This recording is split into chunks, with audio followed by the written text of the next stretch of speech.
Welcome to Nobilis Erotica, the best science fiction and fantasy erotica anthology podcast in the known universe. This month, Gay Goblin Drama. This is episode 467. I'm your host, Nobilis Reed. This episode of Nobilis Erotica is sponsored by the generous patronage of Nobilis Erotica listeners. To help out paying the authors and voices that create these stories, visit patreon.com/Nobilis. Here we go with the second part of To Market by Elizabeth Schechter, narrated by yours truly. Here we go. To Market, Chapter 2, The Fruit Forbidden. Hug me, kiss me, suck my juices, squeezed from goblin fruits for you. From the poem, Goblin Market, by Christina Rossetti. I clawed my way out of a darkness that seemed to be filled with screaming, pain, and need, and found myself on the floor of a strange room. I was alone and naked, with ropes digging into my wrists and ankles, and a foul-tasting rag shoved in my mouth and tied in place. I had no idea how I had gotten there or what had happened. All I knew was that my head was pounding, and I ached with need, my cock hard and throbbing. The light slanting through the windows told me that I'd been unconscious for quite some time. It had still been dark when I reached Grady's house, with barely a glimmer of sunrise on the horizon. The shadows on the floor told me it was past midday, and any hope for me was long gone. The goblin would have returned to his world by now, and I would never see him or the market again. I heard footsteps, and the two men who entered the room were two of Grady's rowdies, Fergus Durkin and his son Hugh. I shivered when I saw Hugh, fear briefly overriding lust. I despised Hugh. He was a bully who fancied himself irresistible to either sex, and who abused his rank at every turn. He'd tried to coerce me into his bed once, and when I'd refused him, had haunted our gate for weeks, until my mother had threatened to turn him into a toad.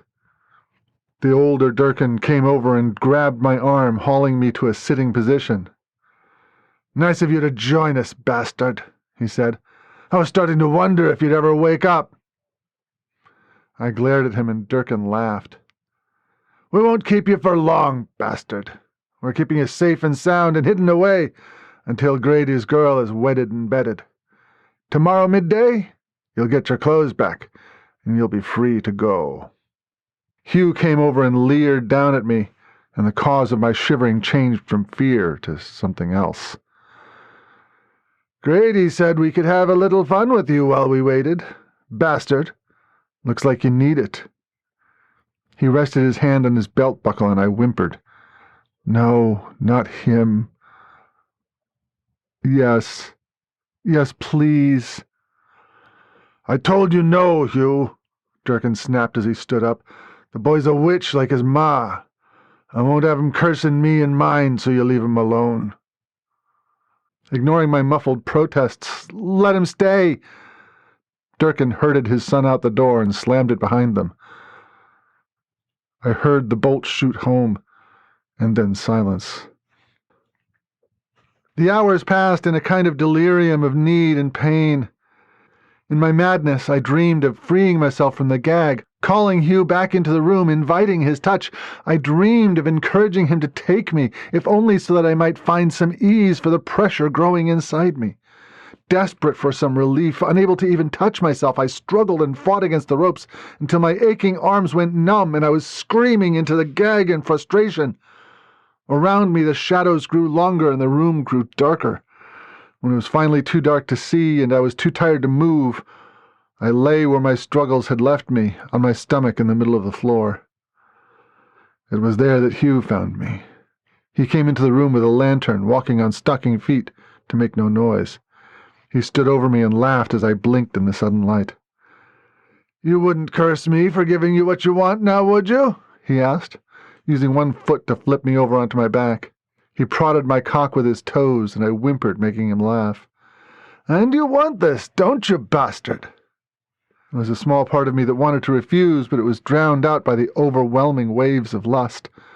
I nodded, thrusting my hips up, moaning through the gag. Hugh smirked down at me. "I knew it. You're a slut just like your ma." He didn't bother to loosen the ropes that bound me, hauling me roughly over a bolster that he took from a bed. I squirmed against the cool satin, hearing Hugh as he knelt behind me, kneading my ass with rough hands and laughing at my muffled whimpers of encouragement. "Pretty boy," he whispered. "Been wanting this since we brought you up here, pretty boy." I heard him moving behind me, heard the door open. I expected and almost dreaded that I would hear Durkin's voice chasing Hugh off before I'd found some kind of relief. Instead, there was a surprised gasp from Hugh. He collapsed over my legs and didn't move. I twisted, straining until I could see the door and the figure standing there. Tall, taller than any man, and he had to stoop to get through the door. But there was no way he could be here. The goblin glided across the floor and dropped to his knees next to me so that he could push Hugh off my legs, then tugged me off the bolster and into a sitting position. Gently, the goblin pushed my head to the side and untied the gag, then held me tightly as I was taken with a coughing fit. "Are you unhurt, beloved?" the goblin asked, leaning close so that he could look into my eyes. I nodded, rubbing my cheek against his soft fur. Touch me, please." The goblin reached out to rest his long hand over my heart. "Mortal beloved, I am here. I will make you well again." His touch set fire to my skin, and I moaned, straining against the ropes. "It hurts!"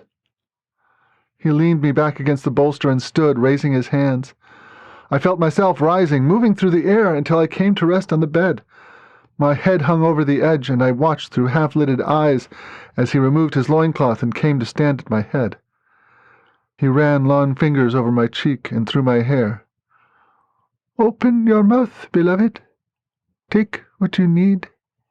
He slowly pressed his cock into my mouth, resting one hand on my chest and holding me in place. He wrapped the other hand around my cock, leaning forward to lay over me and take me into his mouth. Still bound, pinned under his weight, driven near mad by his fur on my skin and the roughness of his tongue, I sucked and moaned and screamed under him, reaching the heights of pleasure, time and time again. Finally, I could take no more. I fell into darkness, with the sounds of his moans ringing in my ears, and the taste of honey and brandy on my tongue. I woke with soft fur under my cheek, and opened my eyes to see the goblin smiling at me. I jumped, and his arms around me tightened. "All is well. You are safe. I have kept watch. It is nearly dawn, and there is no one stirring," he said quietly. "Are you all right, mortal beloved?" I looked at my wrist and the livid rope burns there, considered the question. "I ache all over, and I'm starving, but I think I'm all right. Do you think we can find any food?" The goblin smiled. "We will find something. If necessary, I will hunt for you." When I stood, I was so unsteady on my feet that the goblin had to carry me down the stairs. I looked around curiously. "Where are we?" I asked. "The golden girl told me that this is Durkin's house," he answered. "And Durkin?" "Is fast asleep and will remain so," the goblin answered. "I can hold both of these men asleep until past dawn. We can eat, you can find clothing, and we can be away long before they wake." He sat me down at the table in the kitchen and rummaged through the pantry, finding the remains of a good dinner. I fell to with good appetite, while the goblin nibbled at a piece of bread and then pushed it aside. "Beloved, Khan," he said, the golden girl, she is the one who sent me here." I stopped eating, looking at him. "Bess sent you, goblin? Where is she?" He looked down at the tabletop. "She is not here. Khan, she has gone away." I frowned. "I don't understand. Gone where?" The goblin wouldn't look at me. "She has gone to be married. I spoke to her last night, and she left just after dawn today. She will be married in the morning." "Married?" I repeated, stunned.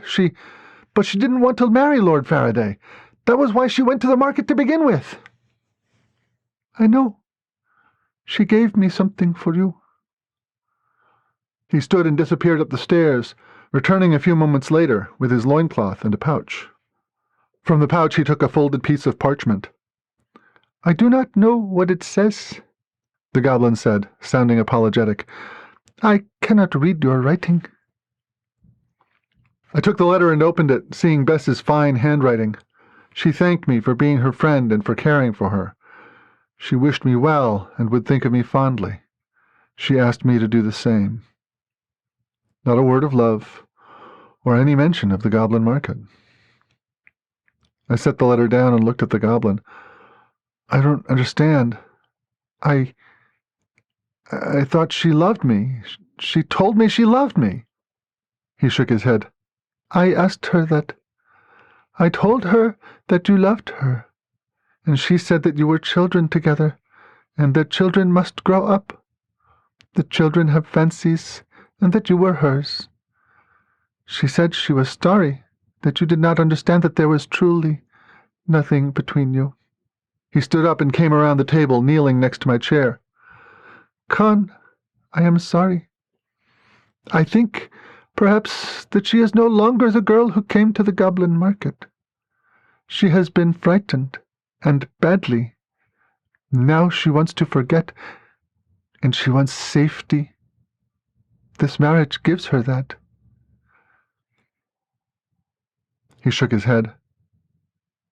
"All the same, I do not know how she cannot love you. She is a fool." I let out a bark of laughter. "No, she's right. I'm the fool for thinking that someone like her would be happy with a bastard like me." I turned, tossed the letter into the fireplace, and looked back at the goblin. "I need clothes. We'll have to hurry if we're to get you back to the goblin market before dawn." Silence. The goblin stood up and walked over to a window, his back to me. He sighed and said sadly, "The goblin market is gone." I frowned, then remembered why that statement was so important and so horrifying. I jumped to my feet. "You were supposed to go home." He turned to me and answered quietly, "I did. When you did not return, I went home and confronted my sire. I demanded to know why he did not tell me what we did killed your kind. He laughed at me, called me a sentimental fool. He told me I was too young, and that I should not play with my food. He was going to ban me from coming back to the market. He said that I had proved I was not mature enough. But I begged, and he relented. I came back, because I was hoping you would try to find me. And when midnight came and you did not appear, I went to look for you. I followed your scent to your home, but you were not there. I searched until I despaired of ever finding you. Then I thought of going to your Bess. She told me where you were. I did not return home. I stayed, and I hid myself here and watched. When it was just the two men, I came for you." I nodded. "And now you found me, and we're safe, for now. We can still get you back to the market." "We cannot. There is not enough time to get there before dawn. The market will vanish, and will never more come to this place." "Then we need to get you out of here, out of Hunter's Dell, before anyone sees you. They'll know what you are, and they won't let you live if they find you." I sat down and leaned back in my chair. "We can go to my hut. I have food and clothes there, and a bit of money put by. We can leave through the forest so you're not seen. Then, I don't know, maybe we can find the goblin market again, get you home."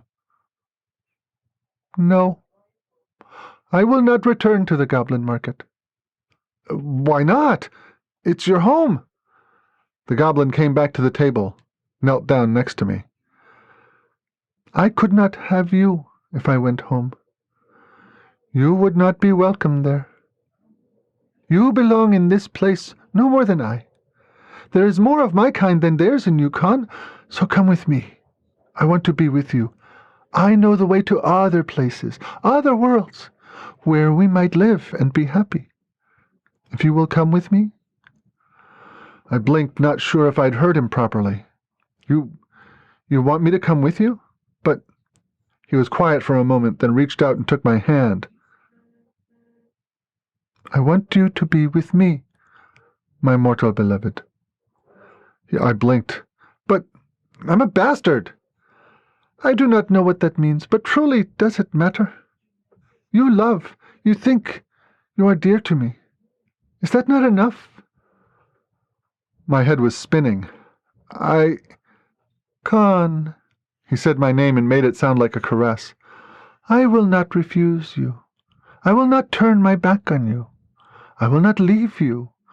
When one of my kind mates, it forms a bond that will not be severed, will not break. When my kind mates, it is for life. He stood and tugged me to my feet. I can show you, beloved. Join with me. I let him lead me, and I was surprised when he returned to the bedroom where I'd been held captive. I don't understand. Love me. Let me love you. I looked at him curiously. What were we doing then? The goblin laughed. Among my people what we have done are the games of children old enough to understand the mating process, but not old enough to mate. It is only with one's mate that one would offer their entire body. He held his arms out to me. I am offering, Khan, if you will have me. I looked up into his eyes, listened to my heart, and walked into his embrace. As he made to lead me to bed, I stopped him. I don't even know your name. He smiled and trilled something. Then he laughed. I doubt you could say it. We will decide later what you will call me. I let him lay me down, and when he lay down with me, I rolled onto my side and reached out to stroke his fur. He purred like a cat, and I smiled. What do we do? I asked. In answer, he rolled me over onto my stomach, moving to cover me with his body. Trust me, my beloved. I will not hurt you. I nodded. I trust you. He kissed the back of my neck, and I felt his hands slip between my legs and start playing with my balls. I moaned, and he laughed. Relax, Khan. Let me play. Play he did, toying with me until I was nearly as aroused as I'd been under the spell of the goblin market. He teased me with his fingers and tongue, then told me to spread my legs and slowly slid one finger into my ass. One finger became two, and two became three, doing arcane things inside me until I was frantic with desire. I was near to howling when he took his fingers away. He drew me to my knees, and I felt the head of his cock move to take the place of his fingers. I love you, Khan, he whispered, slowly pressing his way into my body.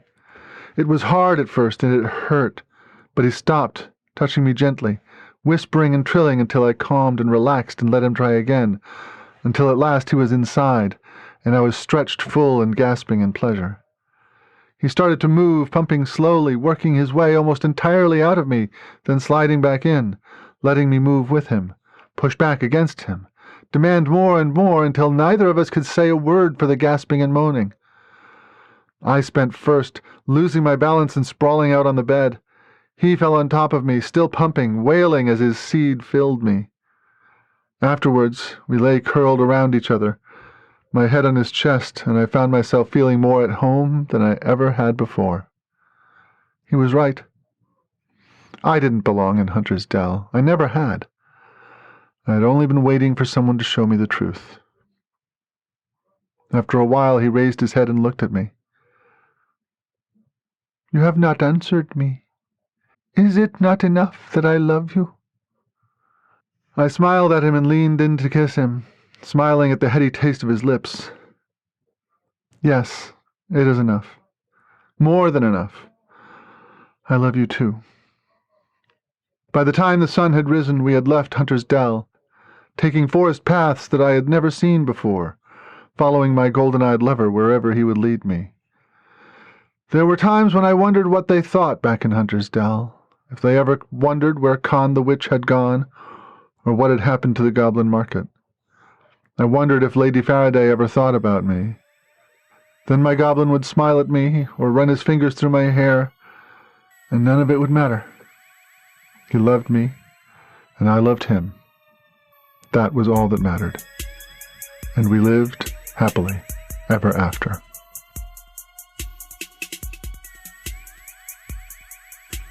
And that's our story. If your desire for fantastic audio fiction isn't sated, you can get more every month over on the Patreon campaign at patreon.com/Nobilis. You can join our newest patrons, Adrian, George, and Chris, in enjoying monthly bonus fiction, which is currently a transformation fetish serial called My Wild Card. Patrons are also granted access to the Discord server. Come join us. Let us know what you think. And here's your reminder to pick up the second novel in my consentical science fiction series, Monster Whisperer Second Class, at your favorite ebook retailer or on the Riverdale Avenue Books website. You have been listening to the Nobilis Erotica Podcast. Theme music is composed and performed by Mass Relay. This podcast is released under a Creative Commons Attribution, Non-Commercial, No Derivatives license. Until next time, listen hard.